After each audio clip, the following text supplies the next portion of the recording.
ईसरदा से खुरा चैनपुरा बांध बरेठा तक भरतपुर तक इस फीडर का निर्माण होगा। यह इस वक्त की बड़ी खबर हमें मिल रही है और फीडर निर्माण के लिए कुल लगभग 87 हेक्टेयर भूमि का अधिग्रहण किया जाएगा। टोंक जिले की निवाई तहसील के 2 गांवों में भूमि अधिग्रहण किया जाएगा।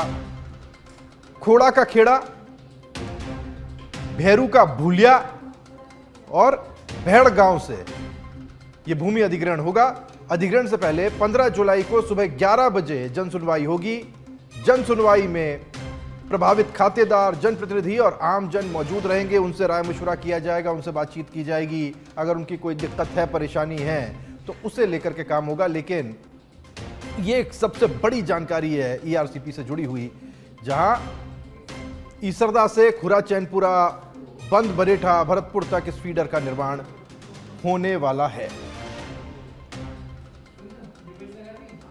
अगली खबर की ओर रुख करते हैं। साझा प्रयास विकसित राजस्थान, ये एक ऐसा क्षेत्र है जिसमें आगे बढ़ते हुए कृषि क्षेत्र के विकास के लिए 32 संस्थाओं के साथ एमओयूज किए गए हैं। कृषि एवं उद्यानिकी विभाग की ओर से यह समझौता किया गया। कृषि आयुक्त नरेश कुमार गोयल और उद्यानिकी आयुक्त श्वेता चौहान इस दौरान मौजूद रहे। विभागीय अधिकारियों के साथ संस्थाओं के प्रतिनिधि भी मौजूद रहे। संस्थाओं के साथ में एमओयू हस्ताक्षरित करने का कार्यक्रम यहां पर रखा गया।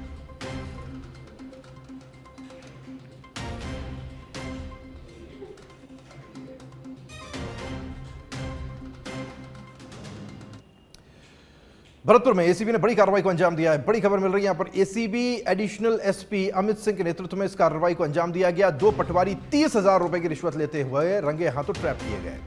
कृषि की नापतोल के एवज में यह राशि मांगी गई थी और 50,000 रुपए की रिश्वत की राशि की मांग की गई थी और लगातार परिवादी को परेशान किया जा रहा था। पटवारी प्रदीप को और दिगंबर सिंह को रंगे हाथों ट्रैप किया गया। दोनों पटवारी सेटलमेंट में कार्यरत है और ये उनकी तस्वीरें आप देख पाएंगे। दोनों को एसीबी ने धर लिया।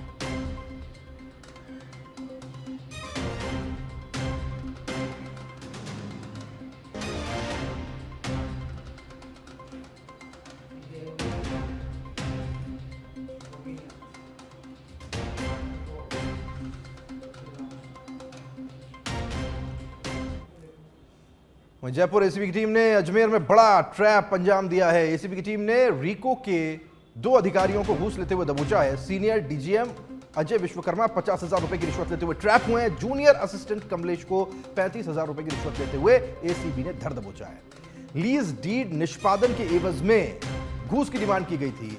अजय विश्वकर्मा का इसी महीने रिटायरमेंट होना बताया जा रहा है। बुरे फंसे साहब। वहीं एसीपी मनोज गुप्ता, एएसपी मनोज गुप्ता और एएसपी ज्ञान प्रकाश नवल ने इस कार्रवाई को अंजाम दिया। डीआईजी ओम प्रकाश मीणा के सुपरविजन और डीजी गोविंद गुप्ता, एडीजी स्मिता श्रीवास्तव के निर्देशन पर इस कार्रवाई को अंजाम दिया गया।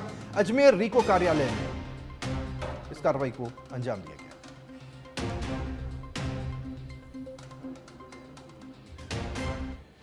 वहीं अजमेर के केकड़ी से बड़ी खबर है, जहां मुख्यमंत्री के दौरे की तैयारियां अंतिम चरण में है। नसीराबाद देवली केकड़ी 4 लेन परियोजना का शिलान्यास यहां होने वाला है। पहले चरण में 475 करोड़ रुपए के कार्यों को लेकर यह सौगात यहां मिलेगी। जिला प्रशासन ने कार्यक्रम स्थल और हेलीपैड का जायजा लिया। 4 लेन परियोजना को विकास के लिए बेहद अहम कदम बताया जा रहा है। विधायक शत्रुघ्न गौतम ने कहा कि 4 लेन परियोजना केकड़ी के विकास में मील का पत्थर साबित होगी। शिलान्यास होगा और मुख्यमंत्री के दौरे को लेकर अंतिम तैयारियां अंजाम केकड़ी में दी गई।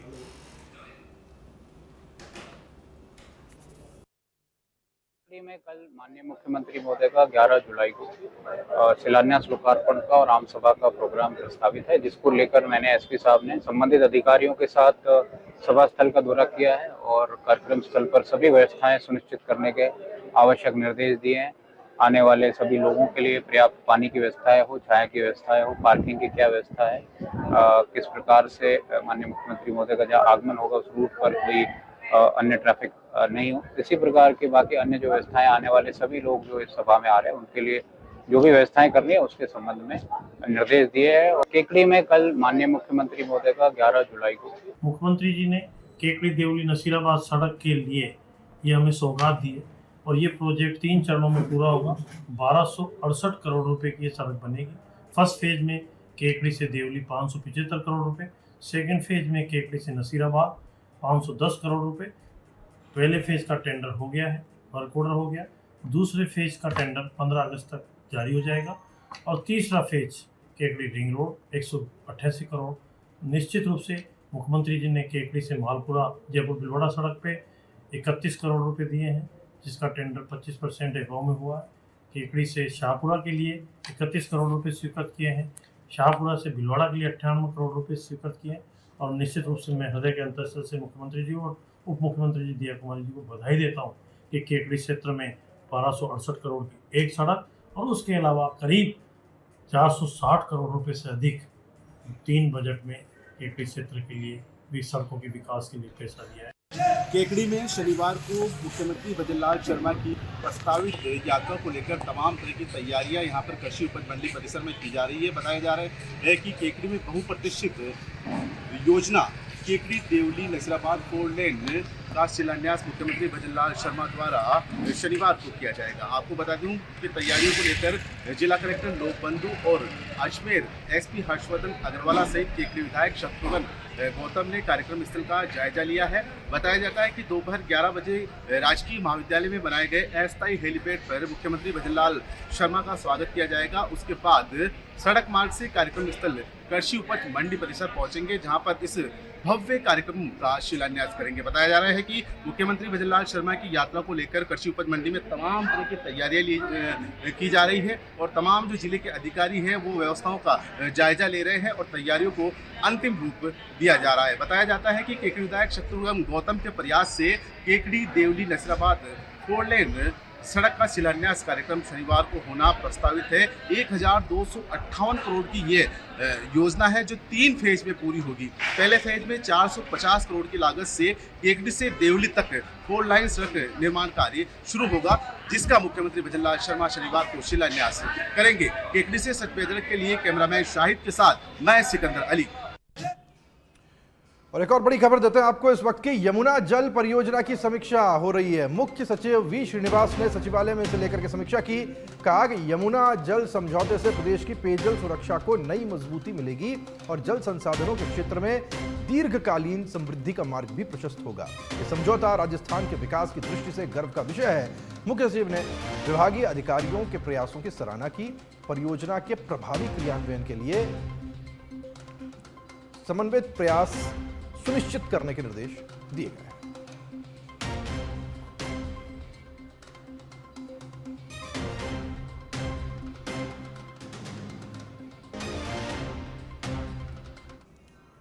कैबिनेट मंत्री जोगाराम पटेल ने जोधपुर के सर्किट हाउस में जन सुनवाई की और इस दौरान उन्होंने आम जन की समस्याएं सुनी और अधिकारियों को आवश्यक दिशा निर्देश दिए। बाद में पत्रकारों से बातचीत में उन्होंने ग्रामीण एवं शहरी सेवा शिविरों, सड़क विकास, सीमावर्ती क्षेत्रों में चल रही कार्रवाई और पंचायती राज निकाय चुनाव सहित विभिन्न मुद्दों पर सरकार का पक्ष रखा। जोगाराम पटेल ने निकाय चुनाव के विषय पर कहा कि सरकार तो तैयार है, फैसला चुनाव आयोग को करना है। सरकार तो चुनाव कराने को पहले भी तैयार थी और आज भी तैयार है। कल सोशल वेलफेयर से संबंधित स्कीम के जितने भी लाभार्थी होते हैं उनको वहीं एक भी व्यक्ति ऐसा नहीं रहना चाहिए जो पेंशन योग्य उसको पेंशन नहीं मिले या किसी की पेंशन रुके। एक भी योग्य व्यक्ति ऐसा नहीं रहना चाहिए जिसको राशन का गेहूं मिलना चाहिए और वो वंचित रह जावे। एक भी योग्य ऐसा नहीं होना चाहिए जिसको बिजली का कनेक्शन नियमानुसार मिलना चाहिए और वो वंचित रह जावे। एक भी व्यक्ति ऐसा नहीं होना चाहिए जिसका कोई न कोई कारण से आधार कार्ड में इसमें करेक्शन हो, या हमने विशेष रूप से लिया है कि जो लंबे समय से रास्ते चल रहे हैं, किसी न किसी कारण से रेवेन्यू रिकॉर्ड में अंकित नहीं हुए, उनका सर्वे करके वो खुद ही अधिकारी उसका रेवेन्यू रिकॉर्ड में अंकन करें। भाई राजी है और बंटवारे के लंबे समय से अटके हुए मामले उसका वही निपटारा करें। सीमा विवाद के छोटे छोटे मामले होते हैं, चाहे मुटाम गड्डी हो या माफ करना हो, वो सब वही निपटते हैं। बड़ी संख्या में जनता को राहत मिल रही है और बड़ी संख्या में लोग आ रहे हैं और मेरा ये मानना है कि इससे एक नया माहौल बना है, जनता में एक नई राहत मिली है। बरसात भी अच्छी हुई है ईश्वर की कृपा से। अब बुआई का टाइम है, सब काश्तकार बुआई में लग गए हैं। अच्छा जमाना होगा, हमारा राजस्थान प्रदेश विकास करेगा। जिला विधिक सेवा प्राधिकरण की मानवीय पहल के तहत लगभग 18 वर्षों से बेड़ियों में जकड़ी हुई मानसिक रूप से बीमार और बौद्धिक रूप से दिव्यांग एक महिला जिसका नाम सानू देवी है, उसे मुक्त करवाया गया। राजस्थान राज्य विधिक सेवा प्राधिकरण के निर्देश पर चलाए जा रहे बेड़ियों से मुक्ति सम्मानजनक जीवन अभियान के तहत महिला को प्राथमिक स्वास्थ्य परीक्षण के बाद निःशुल्क उपचार के लिए मथुरादास माथुर राजकीय चिकित्सालय जोधपुर के मनोविकार विभाग में रेफर किया गया। जिला विधिक सेवा प्राधिकरण ने चिकित्सा एवं पुलिस विभाग के समन्वय से ये कार्रवाई सुनिश्चित की। विभाग का उद्देश्य ऐसे जरूरतमंद लोगों को उपचार, पुनर्वास और सम्मानजनक जीवन उपलब्ध कराना है। जो मानसिक रूप से बीमार महिला को जो बेड़ियों में जकड़ रखा था, चैनों से बांध रखा था, उससे रेस्क्यू करते हुए मुक्त कराया गया। तत्पश्चात उसे मेडिकल कराया गया और उचित इलाज हेतु उसे जोधपुर आज रेफ़र किया गया एम्बुलेंस के थ्रू। जोधपुर में माननीय नालसा और आलसा की स्कीम के तहत सारा इलाज इस विक्षिप्त महिला का निःशुल्क होगा, ताकि इलाज के बाद ये मानसिक रूप से जो बीमार महिला है वो भी एक गरिमा में। मेडिकल टीम के द्वारा चेकअप किया गया, जिसमें डॉक्टर सिद्धाराम जी नानिया, डॉक्टर अनुराधा जी लानिया इन्वॉल्व थे और यहाँ के CH और है, जिसमें इसमें मानसिक रोग से संबंधित बीमारी होने के कारण इसे उच्च स्तर पर रेफर किया गया ताकि इसका निवारण सही तरीके से इसका इलाज हो सके। अमृत भारत स्टेशन योजना के तहत करीब 140 करोड़ रुपए की लागत से जैसलमेर रेलवे स्टेशन का पुनर्विकास कार्य पूरा हो गया है। हेरिटेज वास्तुकला और आधुनिक सुविधाओं से सुसज्जित यह स्टेशन अब पश्चिमी राजस्थान की नई पहचान बनेगा। रेलवे के अनुसार यात्रियों की सुविधा के लिए लिफ्ट, एस्केलेटर, एयर कॉन्कोर्स और आधुनिक प्रतीक्षालय और दिव्यांगजन अनुकूल व्यवस्थाएं विकसित की गई हैं। CPRO अमित सुदर्शन ने बताया कि स्टेशन की वाणिज्यिक परिसंपत्तियों से हर वर्ष लगभग 50 लाख रुपए और गैर किराया आय होने का यहां अनुमान है। इसके साथ ही इस परियोजना से पर्यटन को बढ़ावा मिलेगा और स्थानीय व्यापार को भी नई गति मिलेगी।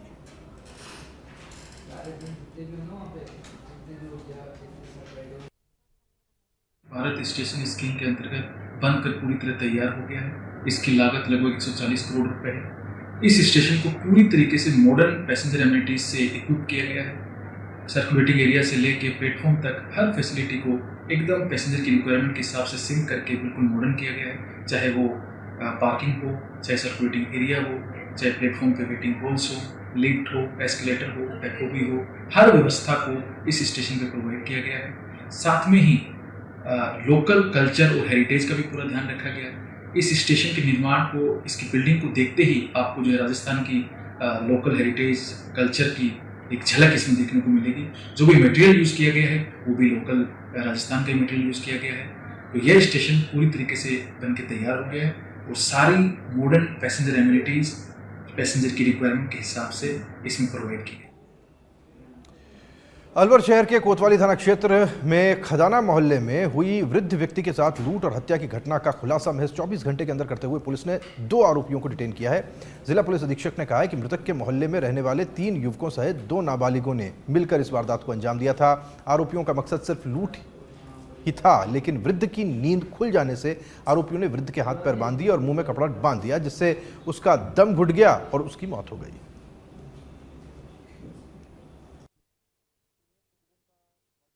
कोतवाली थाने में हुआ था और उसमें 12 घंटे के अंदर पुलिस ने घटना का खुलासा कर दिया है। इसमें 5 लोगों के नाम सामने आए हैं। उसमें से 2 मुलजिम हमने डिटेन कर ली हैं जो कि बालिग हैं। उसके अतिरिक्त 2 विधि से संघर्षित जो नाबालिग जो है कैटेगरी में आते हैं, उसमें जो विधि सम्मत कार्रवाई कानून के अनुरूप हम लोग कर रहे हैं। 1 मुलजिम की तलाश पुलिस कर रही है।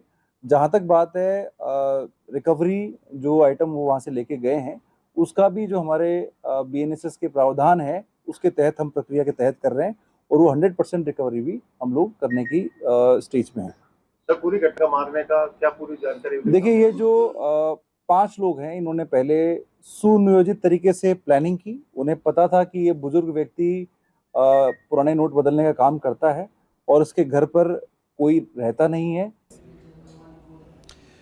करौली में पांचना बांध से पानी निकासी विवाद को लेकर सोशल मीडिया पर भ्रामक और भड़काऊ सामग्री प्रसारित करने वालों के खिलाफ पुलिस ने बड़ी कार्रवाई की है। पुलिस अधीक्षक लोकेश सोनवाल ने बताया कि अब तक 146 सोशल मीडिया अकाउंट्स बंद करवाए जा चुके हैं।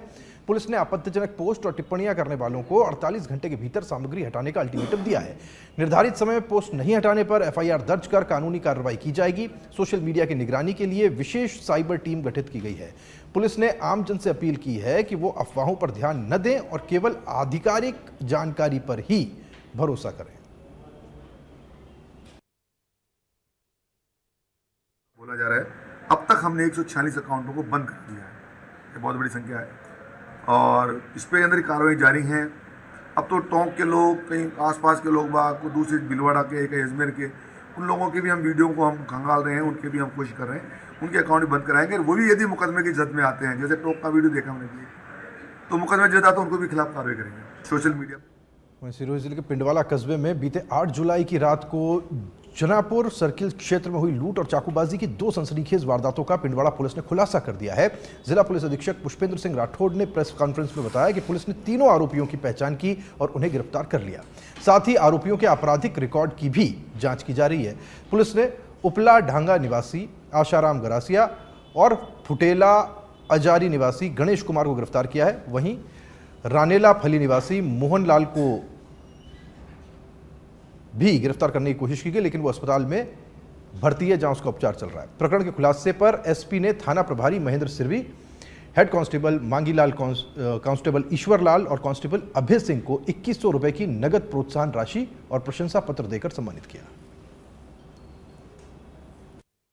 8 तारीख की रात्रि लगभग 11:30 बजे के आसपास 2 संगीन वारदातों की इतला मिली थी, जिसमें राहगीर से चाकू मार के और पर्स और पैसे छीनने की इस तरह की इतला आई थी। तो इसमें हमारे पिंडवाड़ा थाने में ड्यूटी अफसर और जो एसएचओ ड्यूटी पे थे, उन्होंने त्वरित कार्रवाई करते हुए उसमें जो 3 बदमाश लुटेरे जो थे उनको बहुत ही बहादुरी से और त्वरित कार्रवाई करते हुए पकड़ा है। तो ये एक अच्छा काम पुलिस के द्वारा हुआ है, थाने की हौसला अफजाई, और उसके लिए मैंने आज ये इनको यहाँ बुलाया है और इनको प्रशंसा पत्र देंगे।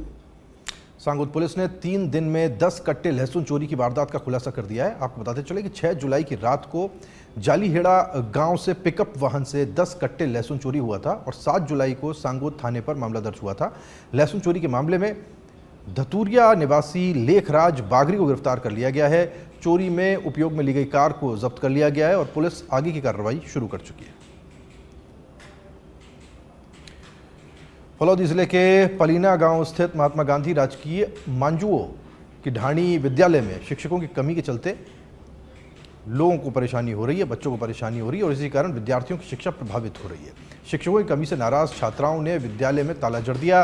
बाद में शिक्षकों की समझाइश पर छात्राओं ने ताला तो खोल दिया, लेकिन छात्राओं ने चेतावनी देते हुए कहा कि अगर आगामी दिनों में शिक्षकों की नियुक्ति नहीं हुई तो विद्यालय पर फिर से तालाबंदी कर दी जाएगी। विद्यालय के प्रिंसिपल ने बताया कि विद्यालय हिंदी और इंग्लिश मीडियम में संचालित हो रहा है, जिसमें 9th, 10th, 11th और 12th तक की कक्षाओं के लिए कोई भी शिक्षक नहीं है। बताइए, शिक्षक है ही नहीं तो बच्चियां पढ़ेंगी कैसे? विद्यार्थी अध्ययनरत है। इसमें बालिकाओं की संख्या 163 है और बालक है वो 122 है। इसमें कक्षा 1 से 12 में कक्षा 9 से 12 के लिए हिंदी मीडियम और उसमें कुल 124 विद्यार्थी अध्ययनरत है।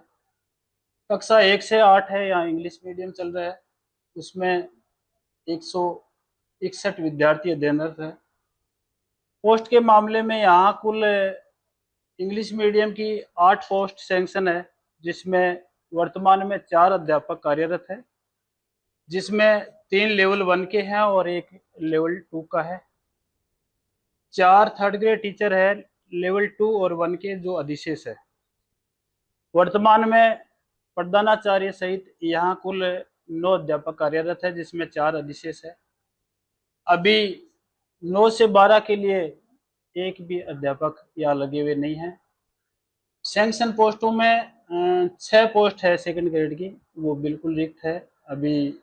तो 6 पोस्ट के लिए यदि कोई अध्यापक यहाँ लगा दिया जाए तो बच्चों की सुविधा होगी। यहाँ अध्ययन लगभग व्यवस्थित रूप से कराया जा रहा है। फिर भी यदि और अध्यापक लगा दिए जाए तो बच्चों की अध्ययन है वो व्यवस्थित रूप से चल पाएगा।